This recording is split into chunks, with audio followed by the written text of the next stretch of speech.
السلام عليكم ورحمة الله وبركاته. walaalyaal meel kasta aad dunida ka joogtaan waxaa idin leeyahay ramadaan wanaagsan. bisha ramadaan waxay leedahay fadli aad iyo aad u weyn, waana fursad sanadkii hal mar soo marta dadka muslimiinta ah.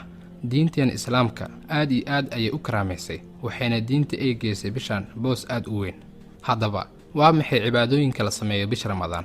qodobka koowaad, soonka.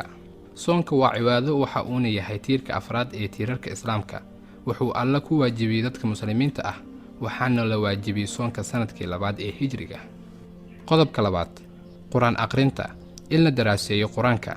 bisha ramadaan waxaa la soo dejiyey kitaabka quraanka, waana bil barakeysan oo dadka muslimiinta ah u diyaargaroobaan si ay u daraaseyn lahaayeen quraanka. waana bishii uu malakul jibriil soo degi jiray si uu quraanka ula daraaseeyo rasuulka sallallahu calayhi wasallam. bisha ramadaan waa bishii quraanka iyo khayrka, aynu ka faa'iidaysan oo badino quraan aqrinta. qodobka saddexaad, qiyaamka ama taraawiixda. ramadaanku waa bisha deeqsinimada, khayrfalka iyo wanaagga, oo taraawiixda iyo taajudka lagu nooleeyo haweenadeeda. naftaada ugu raaxay taraawiixda habeenkii si aad ugu faa'iidaysato bisha ramadaan. qodobka afraad, sadaqada. waa inaan garab istaagnaa mar walba dadka masaakiinta ah oo aynan haysan wax ay naftooda ku ceshtaan. waa inaan si gaar ah u fiirinaa bisha ramadaan dadka saboolka ah, maxaa yeelay ajirkeeda ayaa aad uga fadli badan bilaha kale. rasuulka sallallahu calayhi wasallam bisha ramadaan aad ayuu sadaqada ugu dadaali jiray marka loo fiiriyo bilaha kale. sidoo kale rasuulka sallallahu calayhi wasallam weligiis may muusan odhan qof wax weydiiyey. qodobka shanaad, ictikaafka. waxyaabaha u bannaan ee mubaaxaadka ah ayuu ka tegi jiray rasuulka sallallahu calayhi wasallam. nebiga sallallahu calayhi wasallam waxa uu ku nagaan jiray masaajidka ramadaan walba 10 habeen ee u dambeeya. sidaa awgeed in lagu nagaado masjidka waa arrin muhiim ah, wayna wanaagsan tahay in lagu dadaalo, gaar ahaan 10 dambe ee ramadaan, iyadoo la raadinayo laylatul qadriga.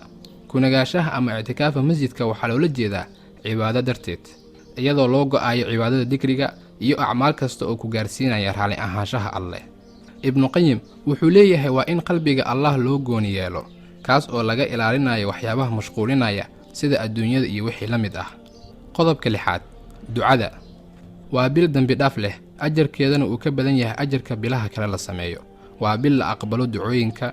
wuxuu allah subxaanahu watacaala ku leeyahay rasuulka sallallahu calayhi wasallam: وإذا سألك عبادي عني فإني قريب وإذا سألك عبادي عني فإني قريب أجيب دعوة الداعي إذا دعان.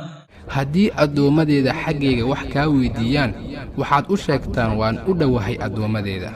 waxaa kaloo u sheegtaa in aan ajiibayo midka ducaysanaya ee gacmaha kor u taagayo, midka ibaryaayo markuu ibaryana ducadiisana inaan ajiibayo u sheeg. fursad dahabi ah ayaad haysataa bishan aad arrimahaaga ugu bandhigatid allah subxaanahu watacaala. sidaas darteed waa inaad ka faa'iidaysataa nicmooyinkaas dahabiga ah ee uu allahna siiyey bishan. marka waa inaan ku fikirnaa si aan aakhiro ugu nabadgeli lahayn naarta, allaha naga badbaadiye. waa inaan ku fikirnaa sidii aan ku heli lahayn janno ama ku geli lahayn. allah baa mahad lehna gaarsiiyey bishan. allaha naga dhigi kuwii soonka iyo salaada laga aqbalo.